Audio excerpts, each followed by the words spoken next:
Hey guys, Youngblood Fantasy 92 here, and today I'm going to rant on the subject of recolors. That's right, the controversial issue that has struck the nation on YouTube. You've probably seen a recolor several times, if not way too many times, but I wanted to share my thoughts on the recolor phenomenon that has taken the YouTube community by storm.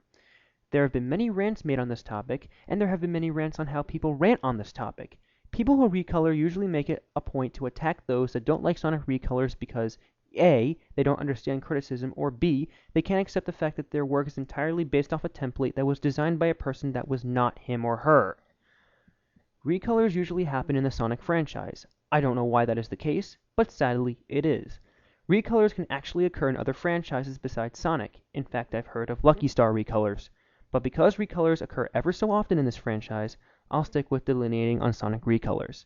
Sonic recolors are nothing but a mimeographed copy of the original drawing with a different color scheme.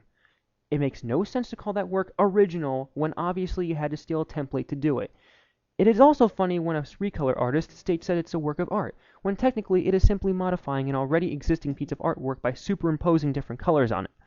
What I like to call these pieces of artwork are ready-mades. I call them ready-mades because they are easy to do and it requires no brainpower whatsoever. In fact, it bypasses any creativity you may or may not have.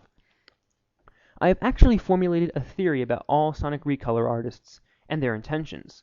I firmly believe every one of these Sonic recolor artists want to be Marcel Duchamp. Now, Duchamp was an avant-garde artist who started the Dadaist movement in France. But here is what he did. He took objects, slightly modified them, and it was considered art. That was pretty much the most minimalist form of minimalism an artist could have done at the time. And he called them, yeah, you guessed it, ready-mades.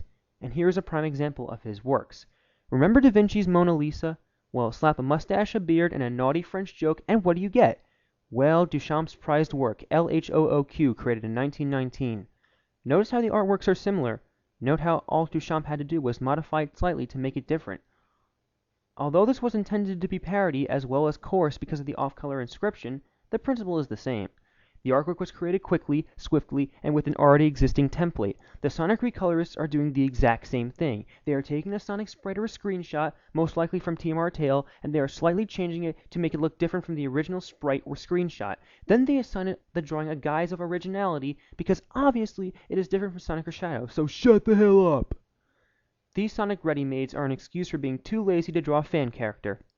You can't say, well, we're having fun with this, because you are demonstrating that you obviously can't create a character from scratch without some form of assistance. It's like saying you need someone to hold your hand while you're crossing the street, and you're in high school. And if you want another analogy, imagine rewriting all of 1984, but instead of using the original author's name, you write Eric Blair. Here's what I'm trying to get at. The character itself on the outside may appear different with the usage of MS Paint or Photoshop, but it is the same picture either way. You didn't create the picture, you simply embellished it, and therefore the drawing is not completely original. It is not your drawing, it is the same picture as before. It is not original, there is no effort placed into the character's appearance, and you are not Marcel Duchamp. And what really gets to me is that not only do certain people recolor and claim it to be original, but they also give the character a ridiculous and overused backstory that will be criticized faster than you can say Ready Steady Who. Seriously, the Sonic's brother and Sonic's cousin theme has been used many times before. Why not make the character standalone and not relate to Sonic at all? Or even better, make your own stories without them being dependent on Sonic and friends to further the plot. That would be original because the story seems to not hold onto the somewhat stretched apron strings of Sega. And there are even people who still want nothing but praise for their drawings and backstory, 5 stars in their videos, and no bad comments or else they will rage. Obviously, you don't know how the world works because you need criticism in order to make something better. If there was an egregious spelling or grammar error in a book you were trying to publish, and if you were totally unaware of this, then the shun all criticism method would be moot because obviously this must be resolved. Otherwise, you are risking to sound uneducated. Criticism is important, and shutting it will not solve your problems. In fact, it will exacerbate them. By yelling at everyone to give you 5s only gives people more reasons to rate it 1 star, because you are being pretentious, uptight, and downright unreasonable to the YouTube community.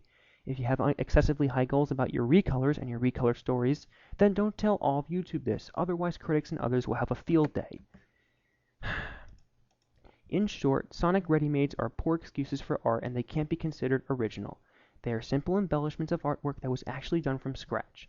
They are simply the byproducts of uncreative minds on YouTube and DeviantArt who don't understand the meaning of the word creativity. And I said this before, and I'll say it once more. You are not Marcel Duchamp.